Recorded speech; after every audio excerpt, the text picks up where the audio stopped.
morning everyone. Welcome to my channel Harmony of Physics with Music. Today I am going to discuss about reflection of light. Aji moi পোহৰৰ প্ৰতিফলনৰ বিষয়ে কিছু কথা আলোচনা কৰিম। আমি জানো যে পোহৰ বিজ্ঞান পোহৰৰ যেটো অধ্যয়ন study of light তাক দুটা ভাগত ভগাব পাৰি। এটা হৈছে wave optics আৰু এটা হৈছে ray optics, মানে এটা হৈছে তৰংগ বিজ্ঞান আৰু এটা হৈছে ৰশ্মি বিজ্ঞান। এই যেটো তৰংগ বিজ্ঞান সেই তৰংগ বিজ্ঞানটো আমাৰ ক্লাস 10 ৰ সায়েন্সৰ সিলেবাসৰ ভিতৰত অন্তৰ্ভুক্ত নহয়। তথাপিও তোমালোকে যদি তোমালোকৰ কিতাপখন চোৱা তাৰ সেই কিতাপখনৰ যেটো ফাৰ্স্ট পেজ তাত কিছুমান পৰিঘটনাৰ বিষয়ে দি থোৱা পাবা। সেই পৰিঘটনাবিলাক হৈছে সমাৰোপণ, অপৱৰ্তন ইত্যাদি। আসলতে এই যেবোৰ পৰিঘটনা এই পৰিঘটনা সমূহ কিহৰ সৈতে জড়িত? পোহৰৰ তৰংগ বিজ্ঞানৰ লগত জড়িত।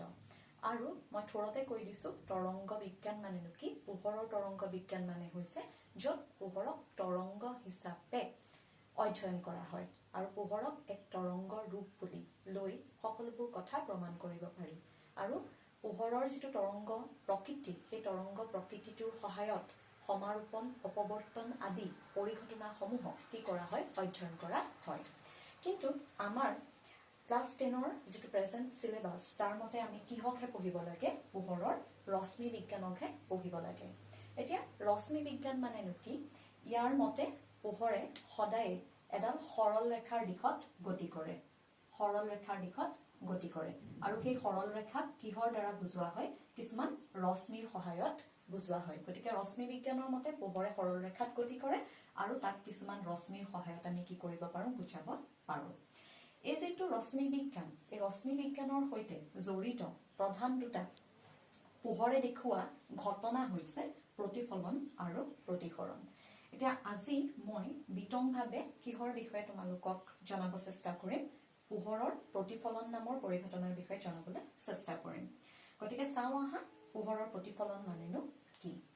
তোমালোকে এটা কথা নিশ্চয় শুনিছা যে এটা পোহৰৰ উৎস, ধৰি লৈছো এইটো হৈছে কি এটা পোহৰৰ উৎস। ধৰি লোৱা এইটো এডাল ইলেক্ট্ৰিক বাল্ব নাইবা এডাল কেন্ডেল, জ্বলি থকা এডাল মমবাতি।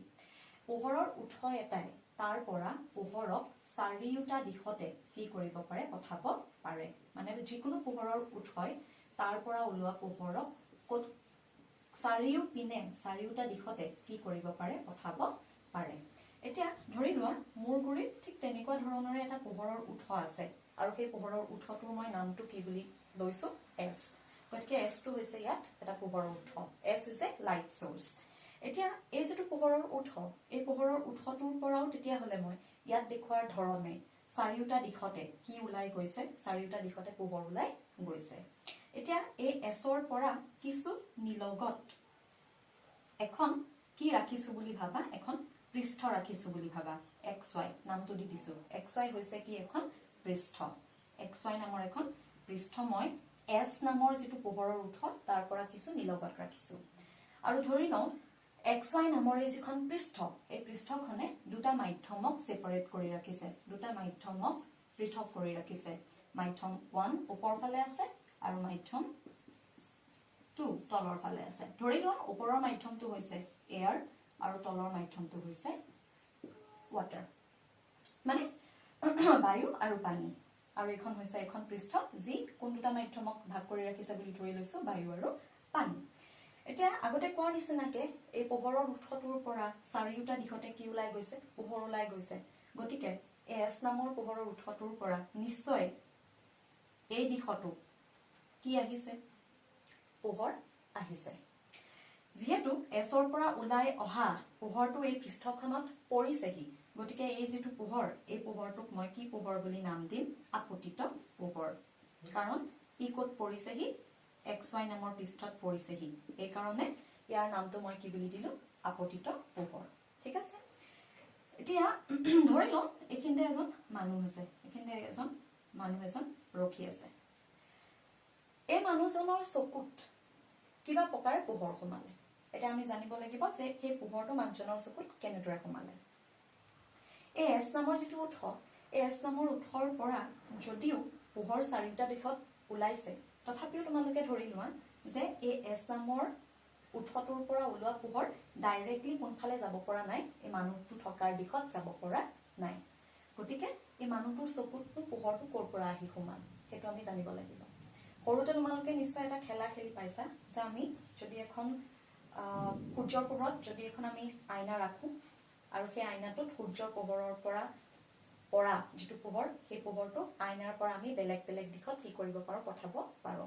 ঠিক আছে, সূৰ্যৰ পৰা পোহৰ আহি আইনাত পৰিলে সেই আইনাখন আমি যদি বেলেগ বেলেগ দিশত ঘূৰাও তেতিয়াহ'লে আমি পোহৰটো বেলেগ য'তে ত'তে পৰা দেখো। এইটো আমি সৰুতে চবে কৰি পাইছো। এতিয়া ইয়াতো ঠিক তেনেকুৱা এটা ঘটনাই হ'ব। এছ নামৰ উৎসৰ পৰা ডাইৰেক্টলি কোনো পোহৰ গৈ এই মানুহজনৰ চকুত সোমাব পৰা নাই, ধৰি লৈছো সেই কথাটো।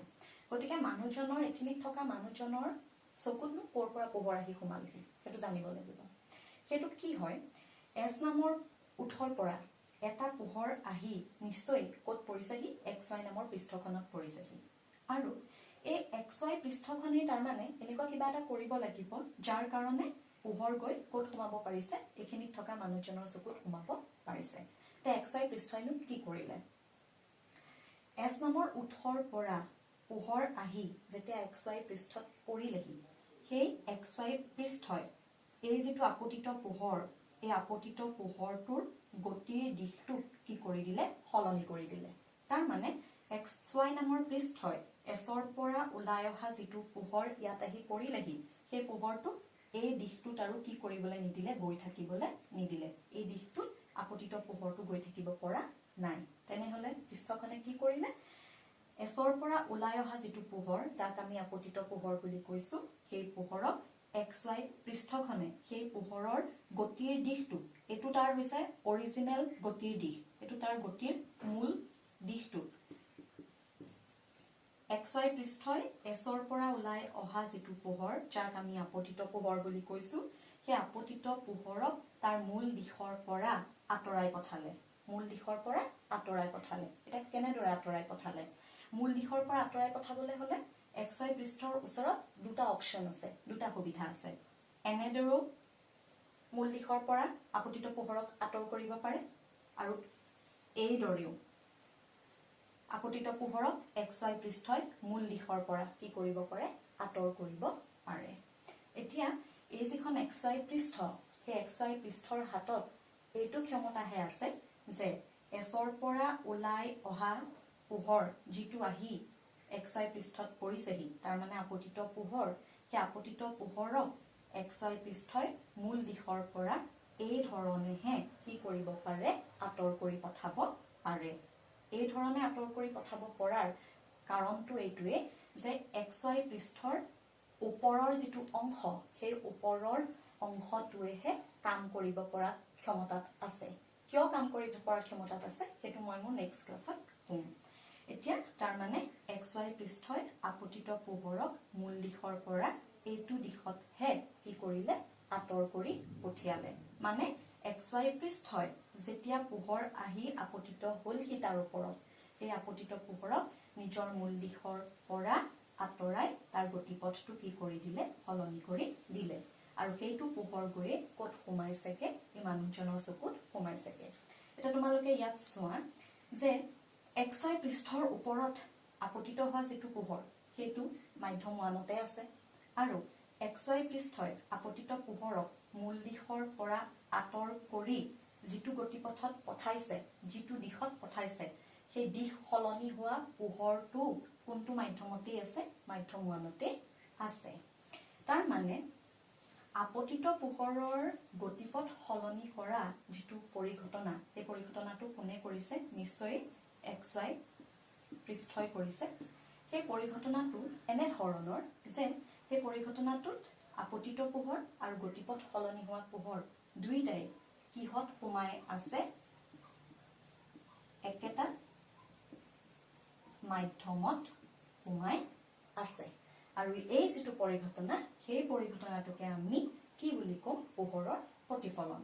তাৰ মানে পোহৰৰ প্ৰতিফলন হল কি, পোহৰৰ প্ৰতিফলন হৈছে এনে এক পৰিঘটনা, যি পৰিঘটনা কোনো এক পৃষ্ঠই তাৰ ওপৰত আপতিত হোৱা পোহৰক